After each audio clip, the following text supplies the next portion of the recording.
Pouvez-vous imaginer ce que c'est d'être tellement jolie que les gens vous harcèlent? La plupart d'entre vous pensent sûrement qu'être jolie est génial. Mais attendez de connaître mon histoire.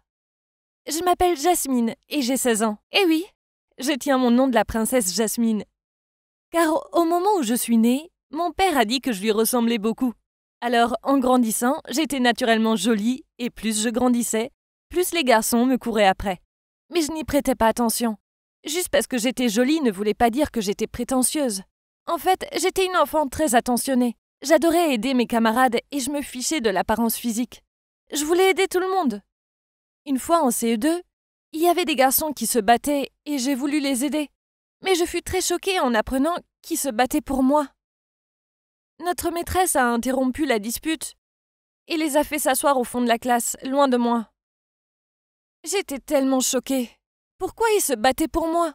Eh bien, quand j'étais en CM2, j'étais devenue encore plus jolie. Et à un moment, il y avait 5 garçons qui se battaient pour moi. Un jour, 2 d'entre eux, Jason et Tom, couraient tous les 2 vers moi de part et d'autre de la cour. J'étais là à les regarder arriver, puis j'ai paniqué et j'ai vite esquivé. Ils se sont rentrés dedans et sont tombés. Honnêtement, c'était très drôle. Je les ai aidés à se relever, mais au fond de moi, j'étais morte de rire. La plupart des filles adoraient avoir une telle attention. Mais ça me rendait folle. Je voulais juste qu'on m'apprécie pour qui j'étais, pas parce que j'étais jolie. Mais si je recevais beaucoup d'attention de la part des garçons, les filles ne m'aimaient pas. Il y avait une fille, Mia, qui me détestait tellement qu'elle m'embêtait. Elle faisait toujours son possible pour me faire des horreurs. Comme cette fois où elle m'a sauté dessus en cours de sport et m'a cassé le bras. Elle a dit que c'était un accident, mais je sais que c'était volontaire. Et évidemment, je me servais de mon bras droit pour tout, donc c'était une torture. J'ai beaucoup pleuré parce que pendant des mois, je n'ai rien pu écrire. Et écrire était ce que j'aimais le plus au monde. Et ce n'était pas le seul accident horrible avec Mia. Une fois, j'étais au parc avec mon grand frère, et il m'a laissé seule au balançoire pour aller avec ses amis. Dès qu'il était hors de ma vue, j'ai vu Mia venir vers moi. Elle avait l'air en colère, et j'ai vite fermé les yeux car j'étais effrayée. Je pensais qu'elle allait me frapper. Mais soudainement, j'ai entendu quelqu'un courir, et j'ai ouvert mes yeux juste à temps pour voir mon frère lui attraper le bras, pour l'empêcher de me frapper. Il me protégeait. Mais ensuite, c'est allé trop loin. Il lui a frappé le visage si fort que son cou lui a cassé une dent de devant. Elle criait et pleurait. Et mon frère m'a attrapée, puis j'ai couru hors du parc avec lui. Après ça, Mia ne m'embêtait plus. Je suis passée au collège et je l'ai plus jamais revue. Mais ma vie ne s'était pas améliorée. Vous voyez, dans mon nouvel établissement, les uniformes étaient super moches. Je suis passée d'une jolie fille à un véritable garçon manqué. On devait porter ces t-shirts rouges avec un pantalon large beige. Honnêtement, ça ne m'allait pas du tout. Bien sûr, j'étais contente de ne plus être la raison des querelles entre les garçons. Mais je n'aimais pas me sentir moche dans l'uniforme. Puis, quand on a eu le spectacle de danse du collège, on avait enfin le droit de porter ce qu'on voulait. J'ai choisi de porter ma petite robe noire préférée qui dessinait mes formes. Dès que j'ai passé les portes pour entrer sur la piste, tout le monde me regardait. Je n'arrivais pas à croire à quel point ma tenue pouvait faire la différence. Tous les mecs essayaient d'attirer mon attention. Mais je voulais seulement danser. C'était une soirée amusante. Mais le lendemain était dingue. Je suis allée en cours et on devait rendre nos rédactions. Je suis allée rendre la mienne au prof. Puis quand je suis retournée m'asseoir, une fille qui s'appelle Paola m'a interpellée et a dit « Jasmine, tout le monde sait que tes melons sont des faux. T'as fait de la chirurgie? À vous !» Elle a dit tout haut et tout le monde s'est mis à rire. Même mes amis. J'étais tellement gênée que je me suis enfuie en pleurant. Pourquoi disait-elle ce genre de choses? Pour empirer les choses, quand je suis arrivée à ma place, j'ai vu que quelqu'un avait saccagé mon dessin.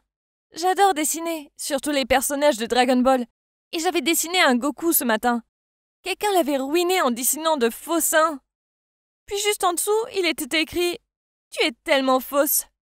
Je voulais vraiment partir en courant et ne plus jamais revenir. Les gens étaient si méchants.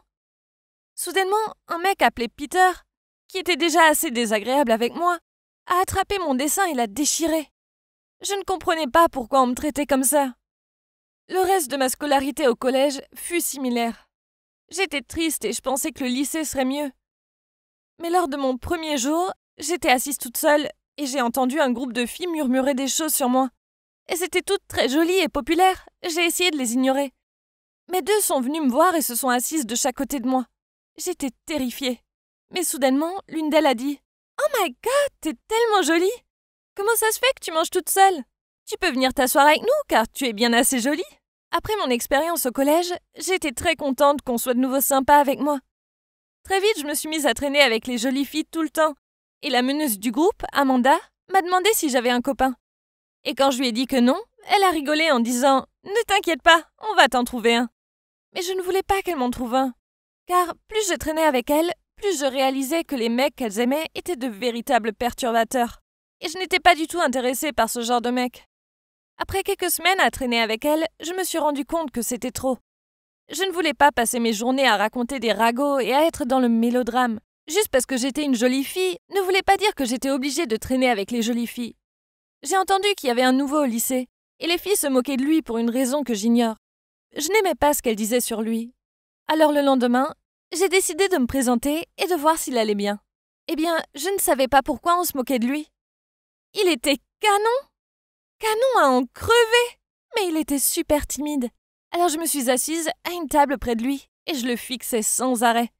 J'ai fini par trouver le courage d'aller me présenter. « Salut, moi c'est Jasmine, dis-je. Enchantée. » Puis il a dit « Moi c'est Chris, salut. » Et après ça, on a discuté.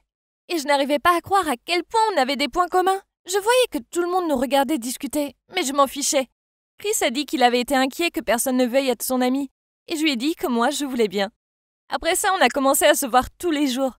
Et je suis vite tombée amoureuse de lui. Il était un peu geek, mais ça me plaisait.